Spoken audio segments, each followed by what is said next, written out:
नमस्कार दोस्तों, मैं हूं आशुतोष। आज के इस वीडियो में हम पराग पारिक टैक्स सेवर फंड के बारे में बात करेंगे।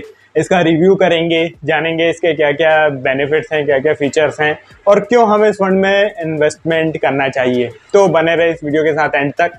चलिए शुरू करते हैं।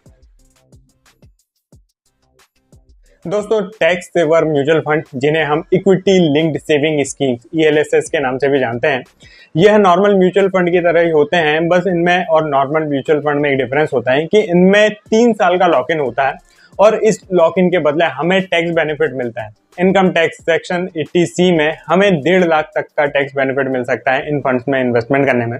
जहां एक तरफ ये फंड हमें लॉन्ग टर्म में अच्छी ग्रोथ देते हैं, वहीं दूसरी तरफ हम इनसे टैक्स सेविंग भी कर सकते हैं। तो इन फंड में इन्वेस्टमेंट के हमें ड्यूल बेनिफिट होते हैं। दूसरा, ज्यादातर जो म्यूचुअल फंड की स्कीम्स होती हैं ओपन एंडेड होते हैं। इनमें हम कभी भी अपना पैसा विड्रॉ कर सकते हैं, कभी भी निकाल सकते हैं। ऐसे में हम वो डिसिप्लिन मेंटेन नहीं कर पाते हैं। तो हम अपना डिसिप्लिन मेंटेन करने के लिए भी टैक्स सेविंग फंड्स में इन्वेस्टमेंट कर सकते हैं। सिर्फ टैक्स सेविंग के लिए ही इन्वेस्टमेंट करें ऐसा जरूरी नहीं है। टैक्स सेवर फंड जो होते हैं नॉर्मल एक फ्लेक्सी कैप फंड की तरह ही होते हैं, जो कि किसी भी मार्केट कैपिटलाइजेशन के स्टॉक में इन्वेस्टमेंट कर सकते हैं, चाहे वो लार्ज कैप हो, मिड कैप हो और स्मॉल कैप हो। और किस कैटेगरी में कितना इन्वेस्टमेंट करना है, कितना एलोकेशन देना है, उसका भी इनके पास फुल फ्रीडम होता है। इसलिए ये जो फंड होते हैं काफ़ी अच्छे रिटर्न डिलीवर करते हैं लॉन्ग टर्म में। चलिए अब बात करते हैं पराग पारिक टैक्स सेवर फंड की। दोस्तों, यह फंड पराग पारिक फ्लेक्सी कैप फंड की तरह ही सिमिलर है।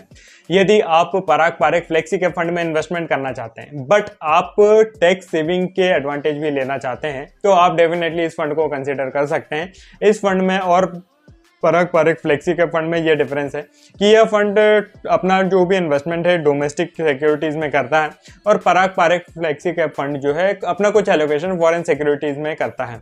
आप चाहें तो इस फंड के साथ साथ किसी एक इंटरनेशनल फंड में इन्वेस्टमेंट करके उस फंड के एलोकेशन को मैच कर सकते हैं।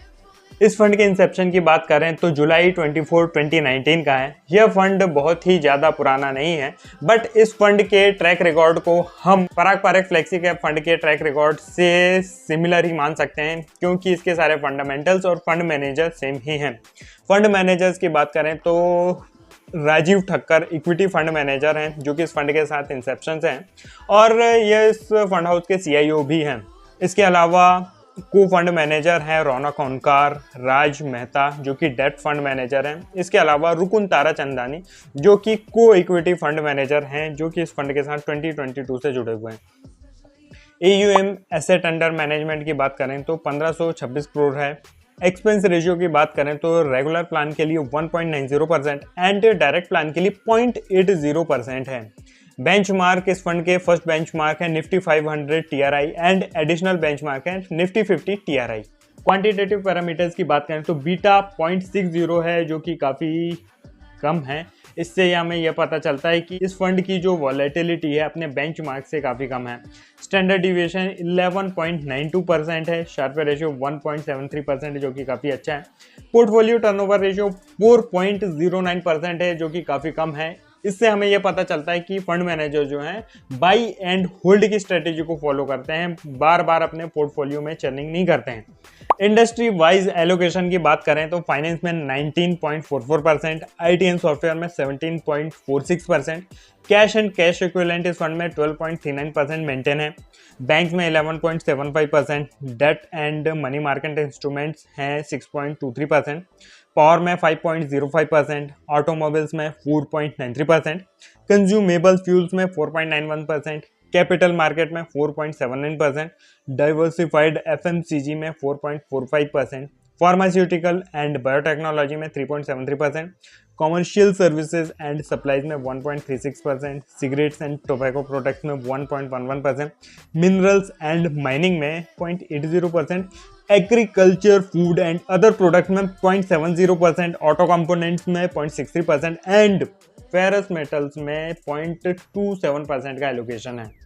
होल्डिंग्स की बात करें तो HDFC housing development finance corporation में 7.82%, Bajaj holding and investment limited में 7.62%, ICICI बैंक लिमिटेड में 6.01%, एक्सिस बैंक लिमिटेड में 5.74%, power grid corporation of India में 5.05%, HCL टेक्नोलॉजीज में 4.95%, विप्रो लिमिटेड में 4.95%, मारुति सुजुकी इंडिया लिमिटेड में 4.93%, coal India limited 4.91%, Tata consultancy services 4.90%, ITC limited 4.45%, Maharashtra scooters 4.0%, Infosys 2.5%, UTI asset management company 1.45%, CMS info system 1.31%, VST industries 1.11%, Zydus life science 0.99%, doctor Reddy laboratories 0.98%, Cipla limited 0.95%, Motilal Oswal financial services 0.93%,